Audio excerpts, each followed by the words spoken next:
Dans la vie, il y a deux catégories de personnes qui sont importantes. Il y a les amis et il y a les ennemis. Les amis sont des gens que Dieu met à tes côtés pour t'encourager, pour te fortifier. Mais les ennemis te permettent de te propulser. Sans ennemis, tu ne vas jamais t'élever.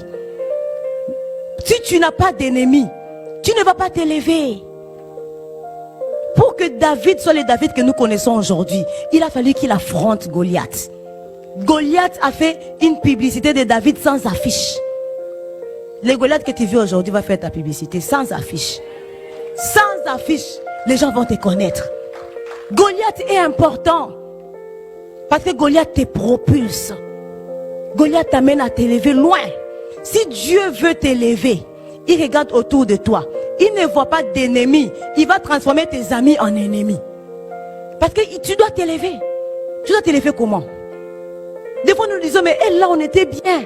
Mais regarde comment elle commence à se comporter envers moi. Et puis tu es déçu. Ne sois pas déçu.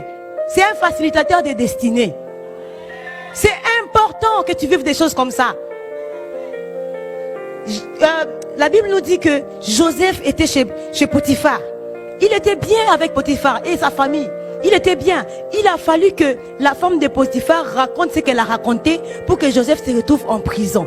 Joseph pouvait se sentir triste. Mais cette femme, on riait. On était là, on causait. Mais pourquoi elle est allée jusqu'à mentir, monter une histoire qui n'a ni tête ni queue? Mais Joseph ne savait pas qu'il devait respecter les rendez-vous avec l'échantillon là-bas en prison. Parce que c'est celui-là qui allait parler de lui au pharaon. Et dans les années qui suivaient, il est devenu le premier ministre. C'était important que la femme de Potiphar fasse ce qu'elle avait fait.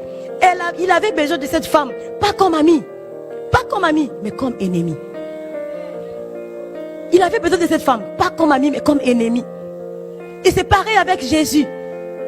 C'est pareil avec Jésus. Il a vécu avec Judas des années. Ils ont mangé, ils ont ri. Mais quand il était question d'entrer dans la destinée, Judas devait se transformer en ennemi pour que Jésus entre dans sa destinée.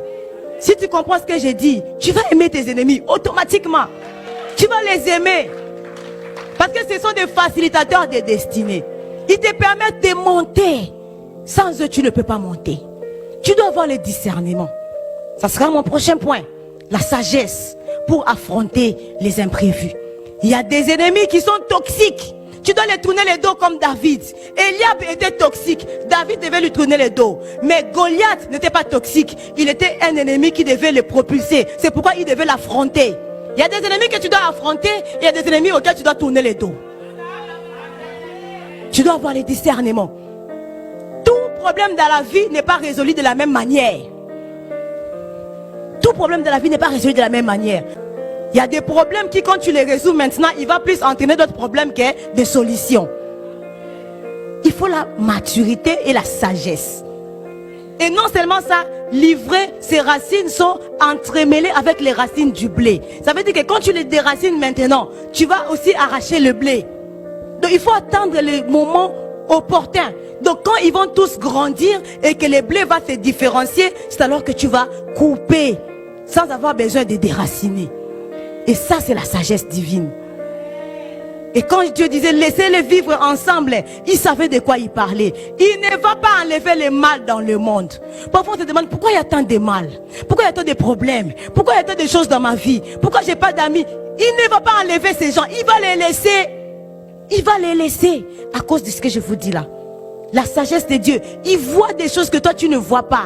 S'il t'ouvre les yeux, si Joseph avait prié, Seigneur, regarde cette femme, il dit des choses sur moi, elle dit des choses sur moi qui ne sont pas vraies, éloigne cette femme de moi, il serait passé à côté de sa mission, de sa destinée, qui était de devenir premier ministre et de sortir son peuple de la famine des années plus tard. Il serait passé à côté de ça. Il y a des prières que nous faisons qui n'ont pas lieu d'être.